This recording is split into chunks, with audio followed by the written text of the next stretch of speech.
So had a couple setbacks when I went to do the startup on this unit today. I had all my sensors plugged in. I had all the wires here from the to the indoor unit, and my adapter here to the FMC to the microcontroller I had there, but the indoor fan wasn't coming on. So I'm like, what the heck? Anyway, I'm starting to read the voltage.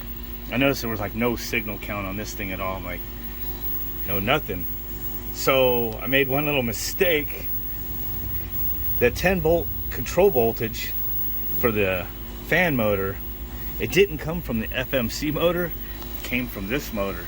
Just like the electronic motor in the Carrier works, the German-made motor, and just like it does in the train Presidents and stuff like that, the 10 volts is actually generated from the motor. But just like the axial fan in the new Carrier, just like that fan like this that's in the train President, they're both made by the same brand, that German sounding brand.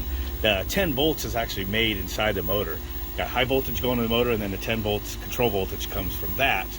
And maybe this is that German motor too. I haven't taken it apart yet, but it does look very similar, that same style. Oh, I can even see the cover. I guarantee it is. So that control voltage was gone once I removed this motor from the system.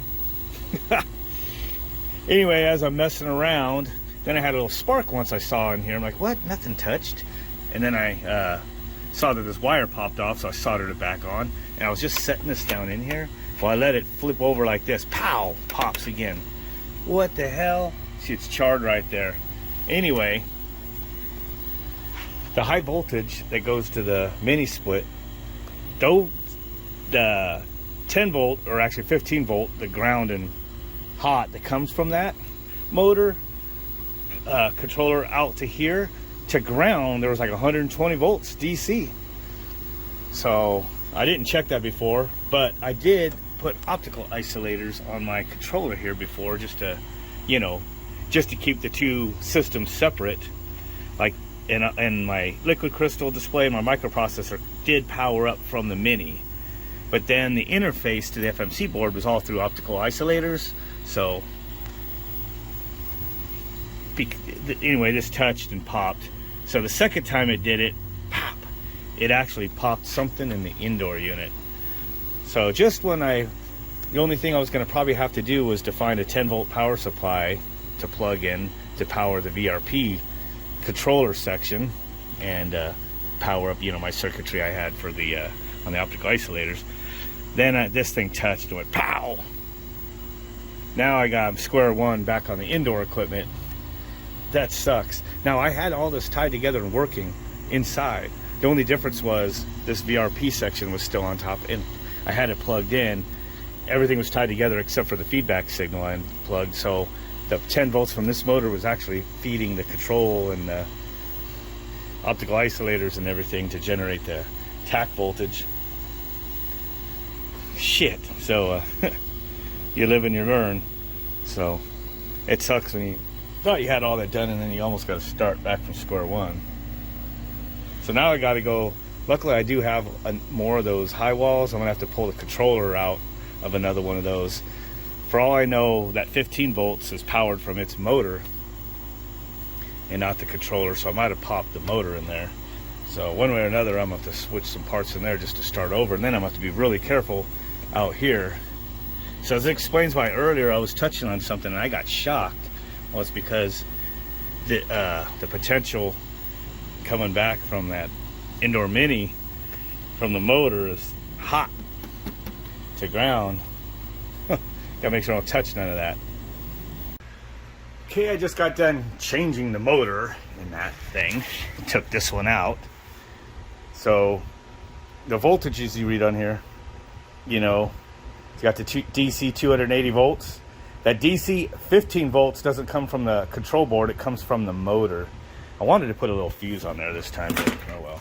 So the front of this LCD touch chassis out there, so I just put some foam on there. Hopefully that'll take care of that. Now this there's no output, I don't think, on this, so I have another one. I'm gonna change it, diagnose. So now I got to diagnose and see how much of this blew up. Man, this is scary. I got a 12-volt battery tied in for now to provide the power that was being powered by that motor. I'm not in my garage, but I can already tell that it's working because there's my interrupt, faster than you can read, signal going out from the motor in there, and then the signal coming back. So I think it's working. I mean, that means the motor's running inside. Alexa, pause. Before you cut right my sheet. Oh yeah, it's blowing. Yeah, fuck. Oh my, you guys have no idea how much work that just was. Changed the motor out, had to resplice everything, right?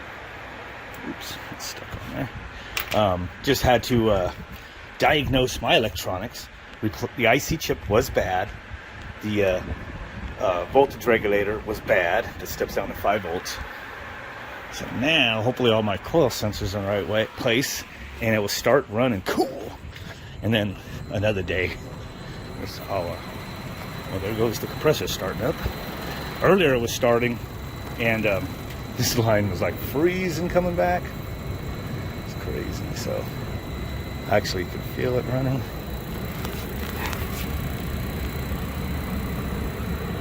There it goes. It's ramping up. So now I'll have to add a 10-volt power supply in here. I was going to maybe try tapping off this, but I don't know if I want to push my luck. I don't know, I might try it, but I don't want any weird ground loops. You never know. Like, this is minus, and this is 10 volts that goes out to power the thermostat, powered off this board. Ground loops, man. I don't know if I want to try tying that in or not, but it should be okay because I have everything's like running through optical isolators. But this should be blowing cold. Oh yeah. I need to get my thermometer out. We gotta check this out. Oh yeah, that thing's blowing right on me, right where I sit. And I just stuck the thermometer on there so it's still dropping. We'll have to let it run a while, make sure there's no faults, make sure it kind of adjusts okay. 63 degrees and dropping. Because I got the, I put on those temperature probes. The one is after one pass, which is kind of how it was on the other coil. And the next probe's kind of like where the probe well already is, and I don't think it's that close to the last pass. It's kind of more in the middle of the coil. So we'll see if that likes it, adjusts everything properly or not. 61 degrees and dropping. I forgot to check the temperature of the what it is in here, but I'm sure it's at least as hot as it is outside. I'm sure it's a good 80 plus. So I think we're already at a 20 degree split already. That's blowing. I mean, it's blowing right the fuck on me here. So that's high speed. I still got to mount the VRF thermostat in here. Put it like over here or something. And then I can turn the fan down. Now I'm only going to have 2 speeds because that thermostat, which doesn't seem to have anything else but 2 speeds. And maybe I could program it to where it adds other ones. I don't know. The normal thermostat that we usually see on those, I think it has like 4 speeds. Maybe it's 3. It's 58 degrees. That's the fan just cranking. So let's go back out there and see how this thing's going. Oh, there is one thing I'm gonna have to do. I'm gonna have to build a shroud for the condenser fan. So this hot air is blowing out right here. It's actually not even ramped up all that much right now because it's doing fine. But the hot air is going to hit this trash can and just suck right back in there when I have all these panels on. So I'm going to build me just a little metal thing that comes out over there and turns, and it's just going to push the air out right here. And then draw the air right there. I'll do that another day. Holy shit, this is actually fucking working right now. And just all green lights in there, that's good.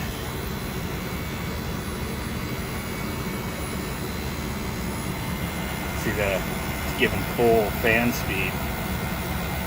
Oh, the fan speed inside is cranked. Yeah.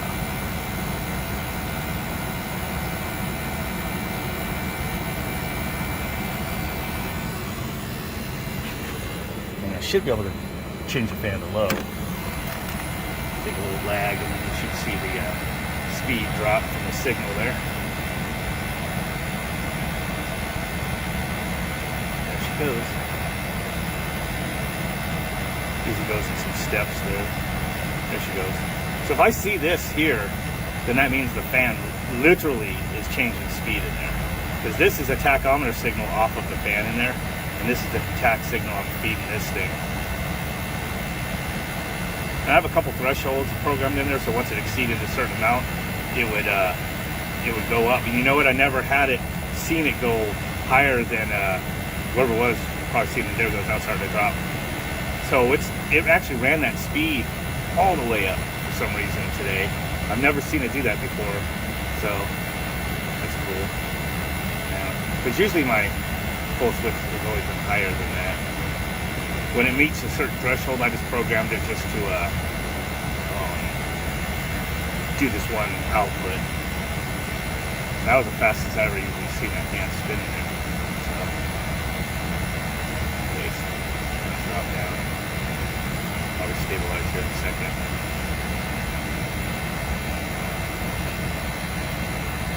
And what it's doing is it keeps adjusting its signal to get the frequency, what it expects. It goes like 32 hertz or something before.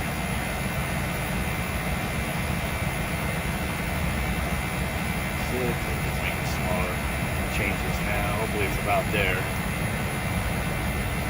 Alright, once I get settled in. It's working. Yeah.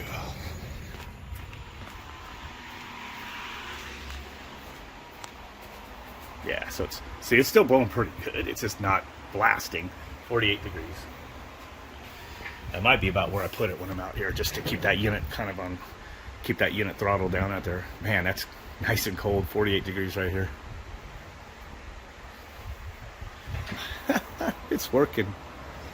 Holy shit! I was kind of frustrated today. I was fucking cussing when I had that freaking LCD touch and short and. Didn't realize that the potentials of the low voltage wires common, right? This common wire to ground is like 120 volts DC. And then so is like the 10 volts. It's just 10 volts potential between the common and the power that this motor provides inside. And then when I shorted that, it freaking blew up the freaking motor, man. So that sucks. Short. Now I don't have one complete working. Or one of my high walls is not complete now since I dissected, take the part out. So it looks like it just adjusts a little bit every once in a while. That's fine. But about 79. So 5 amps. Turn the fan back on high.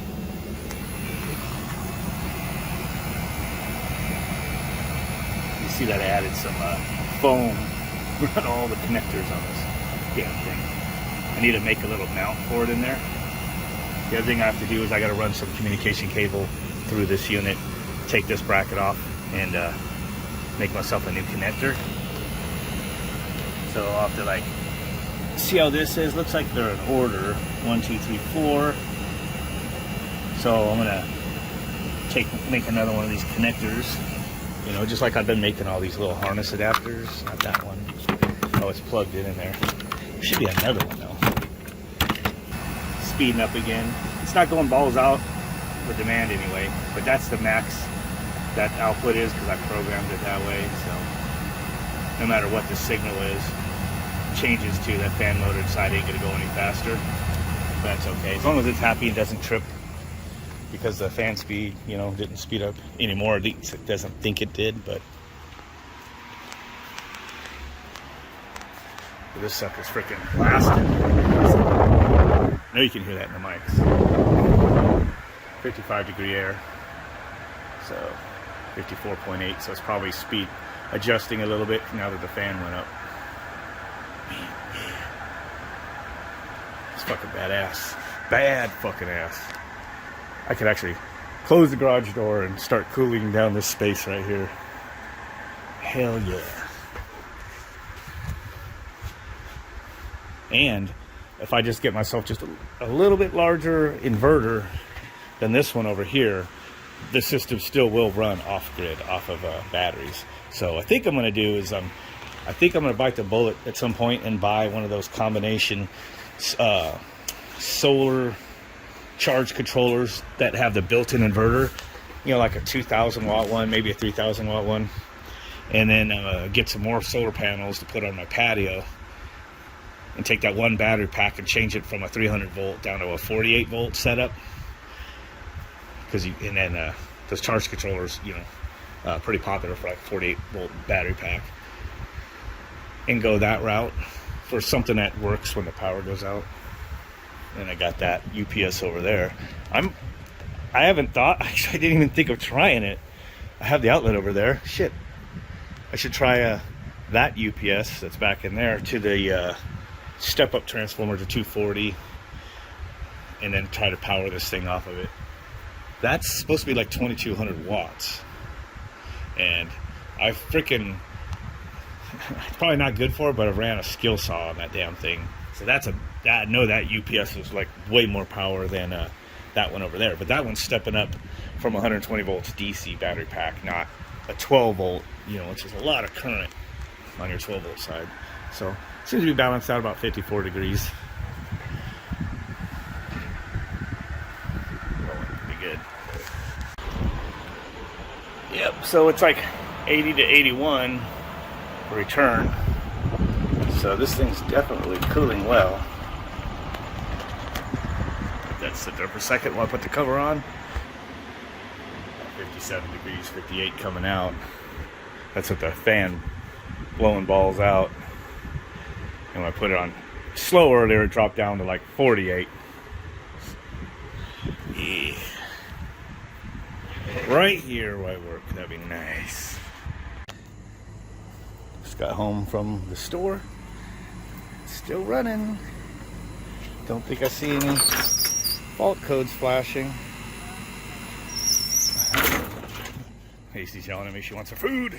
Okay, so we were probably gone a good 20 minutes or so to go to Subway there, and only came down like a degree in here, but it's the garage. So would expect it's still blowing out about 58 degrees. Yep. At least it's nice and cool right where I sit. Yeah. And pretty soon I need to clean this frickin' sty up. Oh, man. Yeah, to get that thing out of here, I got to put some more shelves up. Need to get some shelves for all these. I'm getting into these all the time for my project, but man, getting that VRP done and out of here, that's definitely an accomplishment. Been waiting for. Okay, I quickly thought of a good spot to put that thermostat. I'm just going to drill a hole and mount it right out here. So I am relocating this comm wire for the thermostat. I'm crimping on these little connections, man. These freaking things are fun to crimp. Yeah, but I am getting better at it. I mean, look at how small those terminals are using a little crimp tool. So I'm gonna shove that in there and get to drilling the hole. Okay, got that plugged in up there. Seems to be working.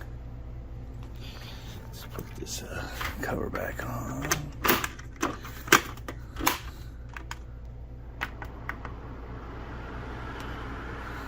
See, the fan comes on right away.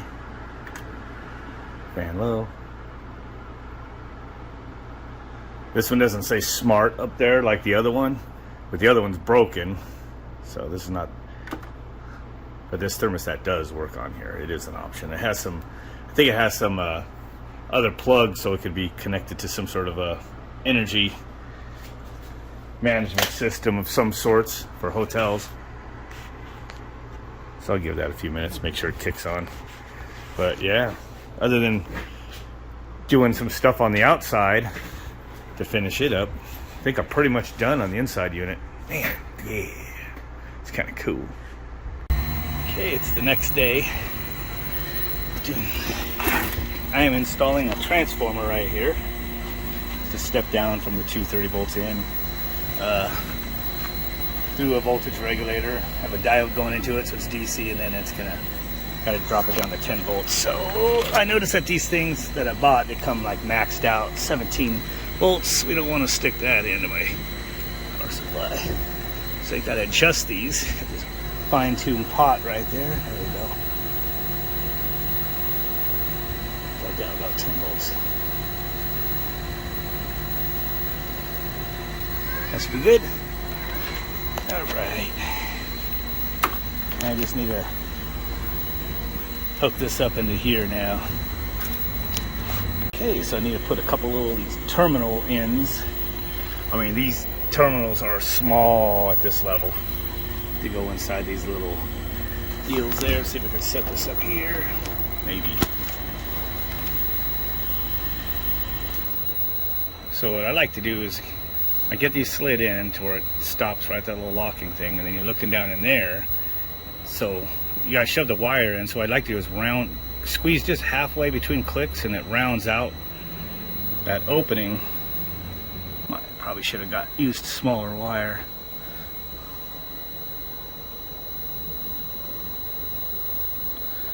Yeah, I don't know. It might have went in. Oh, I think I got it pretty good.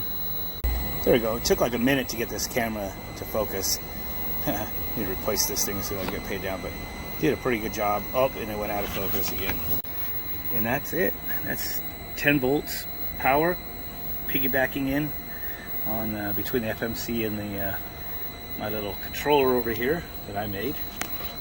Coming off of that, I epoxied on some standoffs so I could screw this board right to that transformer. It's pretty sweet. Should be able to turn it on inside, and it should run.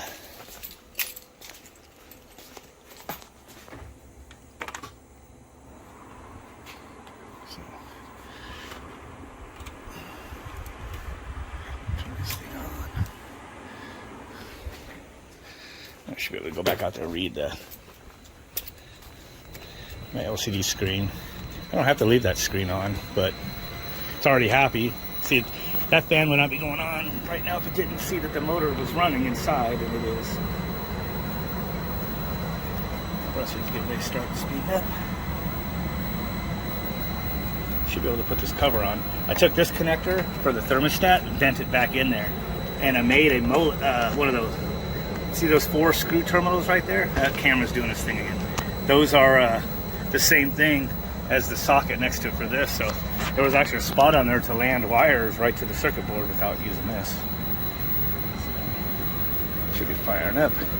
Here's that 10 volt battery or 12 volt battery I don't need anymore in there. Should be able to carefully put this back on. Right there. Starting to see some amps from the compressor.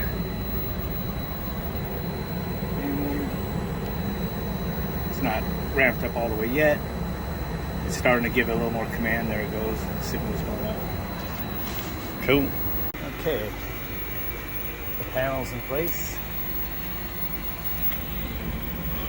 This one has plexiglass on it. So one thing I have to do is build some sort of doghouse top or something, because this is not meant to be outside. So I was thinking I was going to have to seal everything, but I think I'll just make a top that just kind of hangs on, just sits over the top once I seal up those lines and whatnot, just so the rain just rolls over it. But right now it's doing what I'm afraid it's going to do. I can tell, putting my hand here, I feel hot air is recirculating, especially with this trash can here. So I got to put something on there. It'll probably trip out on a fault. Just made a little prototype out of cardboard just to run it for now. I'll have to make something out of sheet metal later, just to push the air out sideways. But air is really hot coming out that way, and then up here it feels like ambient air.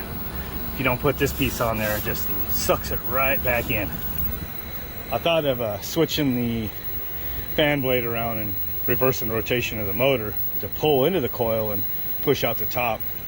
Totally would have fixed that, except then we'd have, you know, instead of ambient temp cooling the motor control board fins right there, we'd have, you know, the ambient plus whatever heat it rejected out of the coil, add like 10-15 degrees or more. Now granted, most units, you know, have like, you know, with the fan at the top, you know, with electronics in them, the inverter units and everything, they have the fins with the air after it pulls through the coil, 130 degrees or whatever, cooling the motor, 130 degrees cooling the fins of the frequency drive or whatever. So, but these ones are pretty sensitive, even though it's a huge ass freaking, I mean, look at the size of that heatsink. This thing's 3-ton unit, and it's got like a fraction of that. I mean, the capacitors are like half of the capacitors they have on there for the variable frequency drive. And this is its, you know, second year, I think, maybe that thing ran. No problem.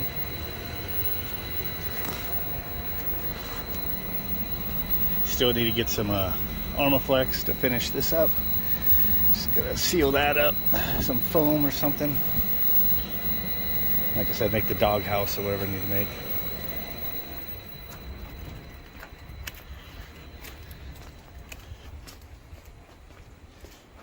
But,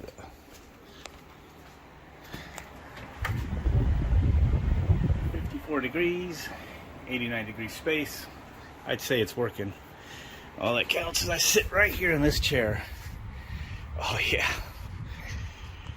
It doesn't matter if I leave the garage door open or not. Alright, I'm not going to be hot sitting here. If I close the garage door, it should start to cool the space a little bit. Okay, I've left this thing running for a couple hours. I've had people here in and out for a birthday party going on in the house, the kids. It was like 89 degrees. It's like 82. Looks like it's blowing up 57. Now it's going up to 58. Now it's 57. I don't know. Things kind of wanky. But it throttles up and down the unit on the outside. And it seems to be working pretty good. I don't know if it's worth popping that panel and trying to relocate the one sensor. It seems like the superheat at the unit outside was pretty normal. So it was running like a 50 degree suction or maybe a little above that. So I think it's expansion valve's opening enough. But anyway, it'd be nice here to see where it's cool.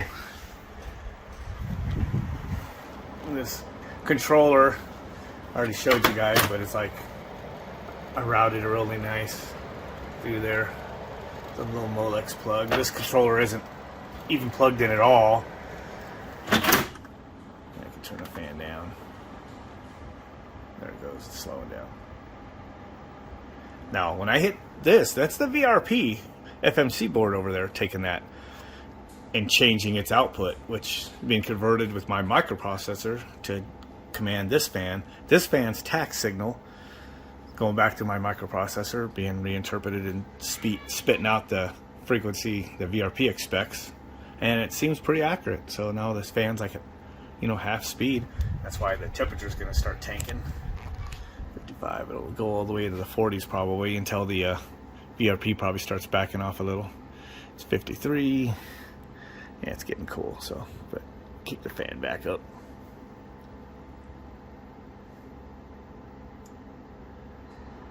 There it goes. Speeding up. Yeah. So now I need to clean up this clutter, but now if I'm working out here, it doesn't matter even if it's hot, because I'm not going to leave this thing running, but even if it's like 90 out here, at least if I just turn this on, it'll blow cool air right on me, right where I sit, right here. Yeah. I might actually have to just kind of hang out here a lot now. In this area. So do some other projects. Now I can take apart this motor right there I wanted to take a look at. Yeah. It's pretty warm outside. So it's not 100 plus or anything, but still be warm in this garage.